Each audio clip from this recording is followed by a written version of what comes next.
disclosure in this presentation. So why at all do we need a OR layout?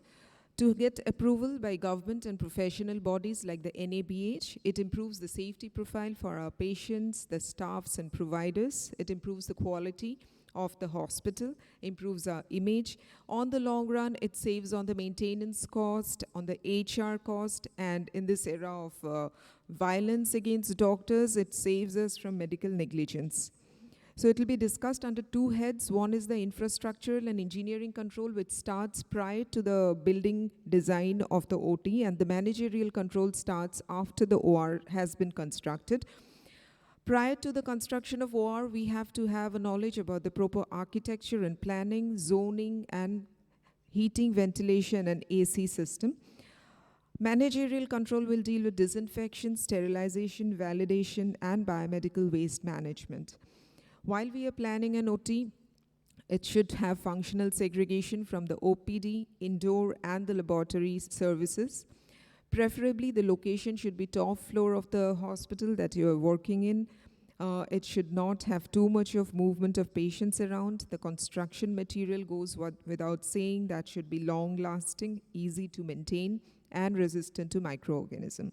All OT complexes have 4 zones. One is the protective zone, which will consist of the transfer bays, the changing room, the records room.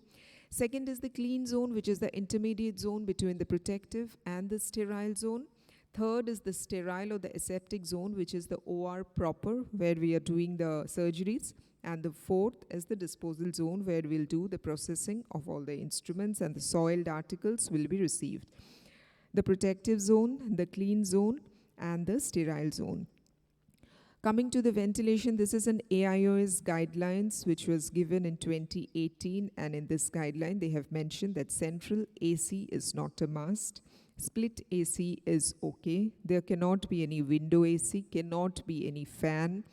HEPA filters, till now there is no consensus of benefit, but if somebody has an air handling unit, it is a great advantage. Water tank has been talked about by Dr. Mathur. All IoTs should have a separate water tank, and it should be cleaned monthly, and it should be recorded. What we will do is first wash with 7% povidone iodine cleansing solution, and then we have to treat the water at the user end, that is then we wash with the AquaGuard water. Finally, we use an alcohol-based hand sanitizer or a sterilium. This is something that we always use, and this povidone iodine drop, no financial interest, we put in the eye pre-operatively just prior to the draping. These are the minimum standards for IoT given by NABH. 260 square feet of space, but AIOS guidelines have made this 160 square feet provided the number of persons working in the OT is 4. Humidity again 40 to 60%, temperature 21 plus minus 3 degrees. Positive pressure, occupancy should be limited, and it should have sufficient lighting. Floor surface should be seamless, non-porous, smooth. It should be easily cleanable repeatedly. OT doors should be self-sealing with a closer like this so that you don't have to hold with the hand. The walls should be moisture-proof, light should be good. And since we have so many costly instruments like the vitrectomy machine, phaco machine, this all OT should have a separate power circuit and an UPS backup. For those who can afford the modular OT, it is certainly best. It is pre-designed, engineered with guaranteed performance. It has a vertical laminar flow, and the environment is very comfortable to work with. This is the 4th zone, the disinfection room, where we will process the soiled articles. We need to have a wash basin, a discharge table, a flusher disinfector, and clean storage shelves. Coming to the second part of my talk, sterilization, we all know that major source of infection is the instruments, so proper cleaning and reprocessing of instruments cannot be overemphasized. Sometimes we spend lakhs of rupees on the instruments, but we might not get a very good autoclave. So spending on a good autoclave is a very good idea. Cleaning process has to start immediately after the surgery is going on. So you need to have two sets of staff. One will be helping you in the OR, and the second set of staff will doing the reprocessing of instruments. What we do is we separate the sharp and blunt instrument first. Then these forceps, as you see, these are the needle holder, the corneal suture, which has a lock at the posterior part that is opened so that you get access to the joint, and these joints should be cleaned with soft bristle brush, and it is dipped in distilled water. It is cleaned thus. Then processing in ultrasonic cleaner is done. We also like to dry our instrument. I come from an area which is a 70% humidity, so any amount of moisture left in the instrument leads to rusting. So we always dry our instrument with a hair dryer, with a simple hair dryer. Then they are double dipped. We use the 4-bowl technique, double dipped in cetrimide and chlorhexidine solution. 2 trays, then they are put back in 2 more trays having distilled water. The instruments after drying are packed in this pattern like sets, like vitrectomy sets, cataract sets, and glaucoma sets, and they are kept in this stainless steel boxes waiting to be autoclaved. Processing of hollow instrument is little different from others. By hollow instrument, I mean the phaco tubings, irrigation aspiration cannulas. It has to be flushed with distilled water. Please note distilled water and not tap water. The flushing here is being done by my sister with a 60 cc syringe. It is always better than a 10 cc syringe. You do 3 times flushing with 60 cc syringe, flushing with distilled water, followed by flushing with air, and then it goes for sterilization. Packing again is different for steam autoclaving and for ethylene oxide. For steam autoclaving, you need to put those chemical indicator strips inside the box of the stainless steel, then in the outer cover as well, and in the strip, please mention the date and the time of when you're putting. And it's supposed to change color after autoclaving is done. For processing and packing for ETO, these are the rolls that you see. These rolls are cut according to the size we want. These rolls have marking. These change color after ETO has been done. This is the sealing machine. So what are the sterilization methods that should be followed? For linen and metallic instrument, it is steam under pressure, horizontal or vertical, but always vertical, horizontal autoclave is preferred. The autoclaved instruments should be used within 48 hours. And in between cases also the autoclave should be used and it should be documented. Class B autoclaves are very good for long tubings, and AIOS does not recommend chemical sterilization anymore. Ethylene or ETO gas sterilizer is also something that we use because we have a lot of heat labile instruments like phaco tubings, vitrectomy probes, cryoprobes, and some vitrectomy lenses, which has to be sterilized in the ETO. It has a running time of 6 hours, and after sterilization, an aeration period of 72 hours is a must, and the sterility is maintained for 1 year. So these are some of the instruments which we sterilize in this ETO. Coming to the indicators, the physical indicators are the temperature and pressure, how much is reached in the autoclave, which you can see in the indicator present in the machine itself.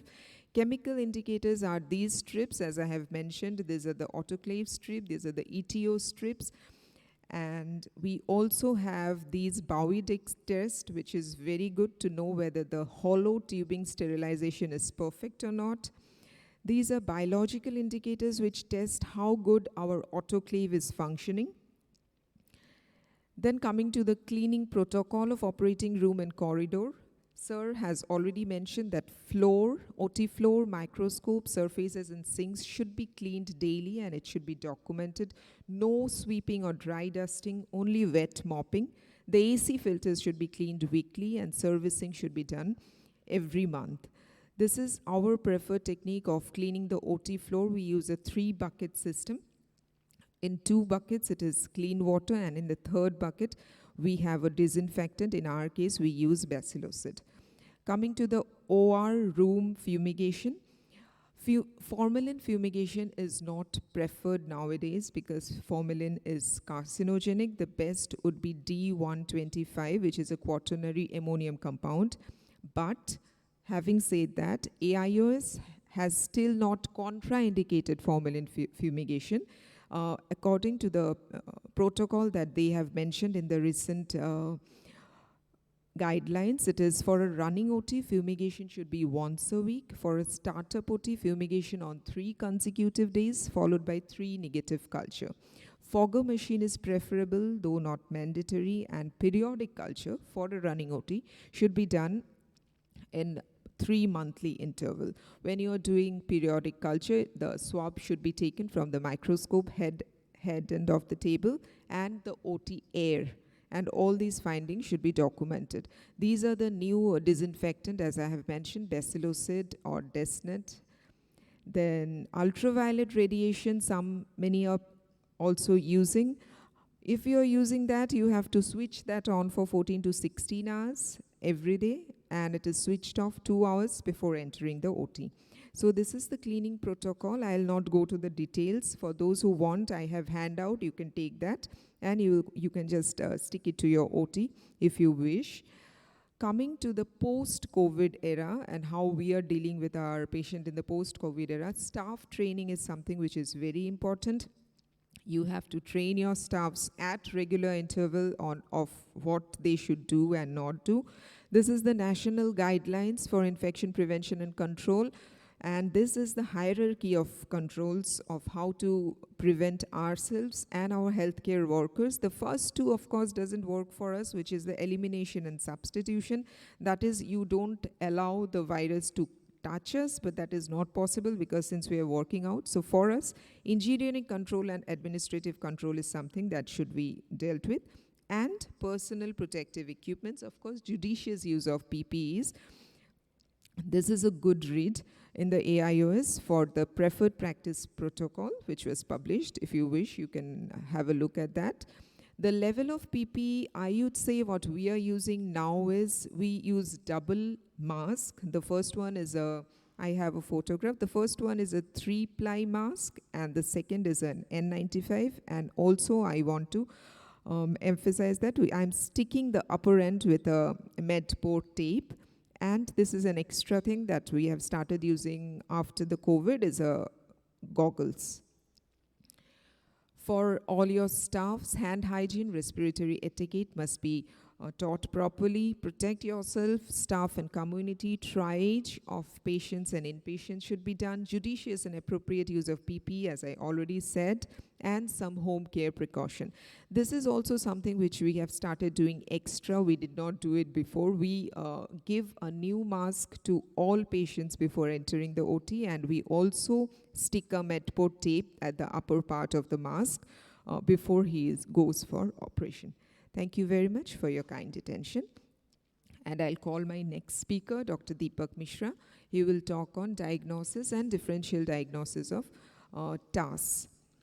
And I again request, if you wish, you can have the handouts. The handouts are here in the front. We have some more also. Dr. Deepak. So whoever come late, they can take these handouts. It is lying here. You can take it out. All the talks, all the parameters have been, we have written here.